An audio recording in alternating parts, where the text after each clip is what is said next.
Hi guys! Hey guys! So now, you guys, I hope you watched chapter 1, An Ordinary Boy, because this is chapter 2. If you didn't watch chapter 1, Go back and watch chapter 1. Rerun! Okay, chapter 2. A Woodcutter's Son. Alright, you ready? High five! High five. Now, Nicholas was a happy boy. Well, actually, no. He would have told you if he was happy. If you asked him, he would certainly try to be happy. But sometimes being happy is quite tricky. Am I right, Dad? Mm-hmm. To be happy?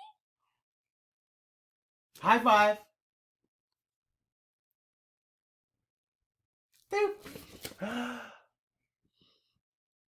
To be happy, No. but sometimes being happy is quite tricky. I suppose what I'm saying is that Nicholas was a boy who believed in happiness. The way he believed in elves and trolls and pixies. But he had never actually seen an elf or a troll or a pixie. And he hadn't really seen proper happiness either. At least not for a very long time. Penguin will be joining. He wouldn't have it that easy. Take Christmas. This is the list of every present Nicholas had received for Christmas in his entire life. Penguin will be joining. Well, us. first present he received, a wooden sleigh. That's kind of cool. High five.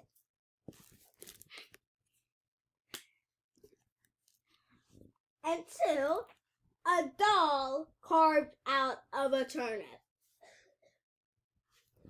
That's it.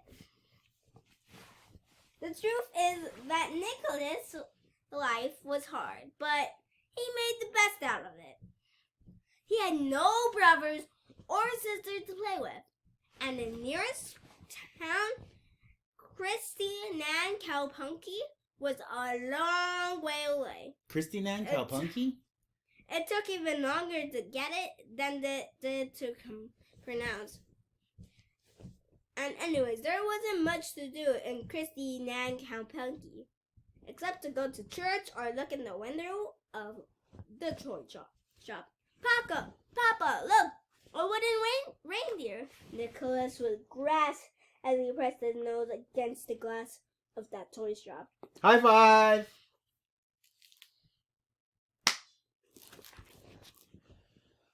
Papa, look! Penguin. A wooden reindeer! Stop. Oh, we read that part. Or, look! An elf doll! Or, look! Stop. A cuddly doll! Penguin will be of the joining king. us today. Penguin will be joining us today. Hello, how are you guys? Can I join you guys? Look, a cuddly doll of a king. And once he even asked, "Can I have one?" He High looked. five. All right. He looked up at his father's face. A long and thin face with a thick bushy eyebrows and skin rougher than old shoes in the rain. "Do you know how much it is?" said Joel, his father. No, said Nicholas. And then his father held up his left hand, finger stretched. He only had 4.5 fingers on his left hand because of an accident with an axe. A horrible accident. Lots. There's the picture of the toy shop. Right. There's the reindeer. Right there. A reindeer. That's cool. Reindeer. High five. There are lots of blood. Blood, and probably shouldn't dwell on it too much, as this is a Christmas story. 4.5 rubles. His father looked cross. No, 5 rubles. And 5 rubles for an elf doll is too much money. You could buy a cottage for that. I thought cottages cost 100 rubles. Papa, don't try and be clever, Nicholas. I thought you said I should try and be clever, Papa. Not right now, said his father. And anyway, why would you need an elf doll when you have that turnip doll your mother made? Couldn't pretend the turnip is an elf. Yes, Papa, of course, Nicholas said, because he didn't want to make his father upset. Don't worry, son. I'll work hard. That one day I'll be rich, and you can have all the toys you want, and we can have a real horse with our own coach and ride into town like a king and a prince. Don't work too hard, Papa, said Nicholas. You need to play sometimes too, and I am happy with my turnip doll. But this father had to work hard, chopping wood all day and every day. He worked as soon as it was light to when it was dark. The trouble is, we live in Finland, his father explained on the day of our story starts. Doesn't everyone live in Finland? Asked Nicholas. It was morning. They were heading out to the forest, passing the old stone well that they could never look at. The ground was dusted with a thin layer of snow. Joel had an axe on his back. The blade dazzled in the cold morning sun. High five. High five. Look at that guy. That's Joel. He's more thing than I imagined. Uh-oh, wrong page.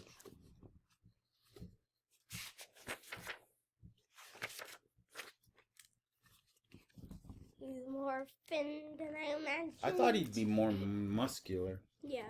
Like big arms. Because a heavy axe swinging guy. No, said Joel. Some people live in Sweden. And there's are about 7 people who live in Norway. Maybe even 8. The world is a big place. So what's the problem with living in Finland, Papa? Trees. Trees? I thought you liked trees. That's why you chopped them down. But trees are everywhere. No one pays much for... Joe stopped, turns around. What is it, Papa? High five. I thought I heard something. They saw nothing in the birch and pine trees and shrubs of herbs and heather. A tiny red-breasted bird sat on the branch. Must have been nothing, Joel said. Unsure, Joel stared up at the giant pine, pressed his hand on the rough bark. This is the one he began chopping, and Nicholas began his search for mushrooms and berries. Nicholas only had a single mushroom in his basket when he caught a glimpse of an animal in the distance. Nicholas loved animals, but mainly saw only birds, mice, and rabbits. Sometimes he would see a moose, but this was something bigger and stronger. A bear. A giant brown bear, about 3 times the size as Nicholas, standing on its hind legs. Its huge paws scooping berries into its mouth. Nicholas' heart started a drum roll with excitement. He decided to get a closer look. He walked quietly forward. He was quite close now. I know that bear. The terrifying moment when he realized Nicholas recognizing the bear, who was also the one he stepped on a twig and it cracked. The bear turned straight at him. Nicholas felt something grab his arm hard. He turned to see his father, looking crossly down at him. What are you doing? Yeah. What are you doing? You'll get yourself killed! His dad's grip was so tight it hurt. But then he let go. Be the forest. Whispered. Be the forest. Whispered Joe. This was something he always said whenever danger was around. Nicholas never knew what it meant.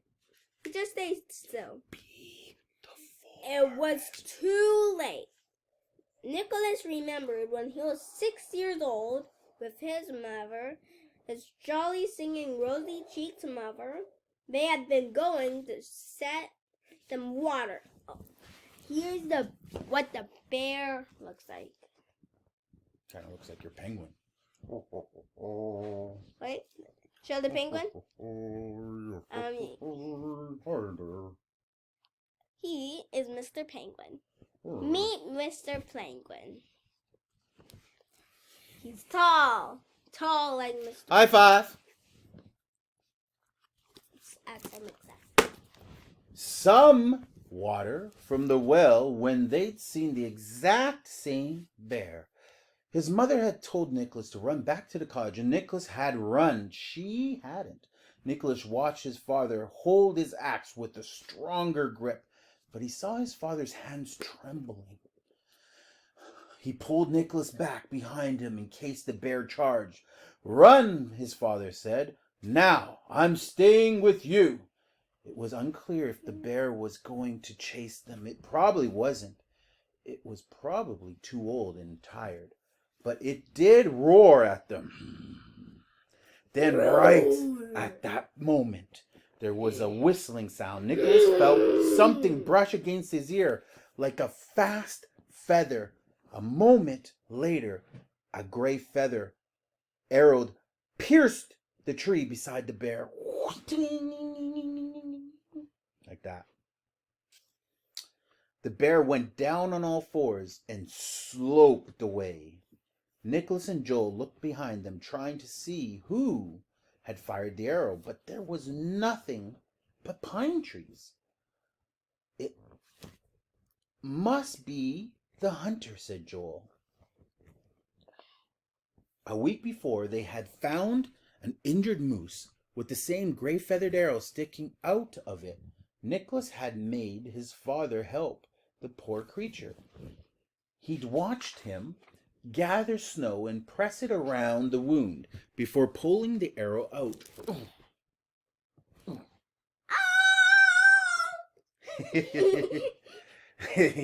They kept through the trees. A twig cracked, but they didn't see anything. "All right, Christmas, let's go, Joel," Joel said. Nicholas hadn't been called that for a long time. Like the nickname Christmas, right? Back in the old days, his father used to joke about and have fun. He used to call everyone nicknames. Nicholas's mother was Sweetbread, even though her real name was Lilja. And Nicholas himself was nicknamed Christmas because he had been born on Christmas Day. His father had even engraved in his wooden sleigh with the nickname, "Look at him, Sweetbread, our little boy Christmas." He was hardly ever called that now, but don't ever go spying on bears, okay? You'll get yourself killed. Stay near me. You're still clearly a boy.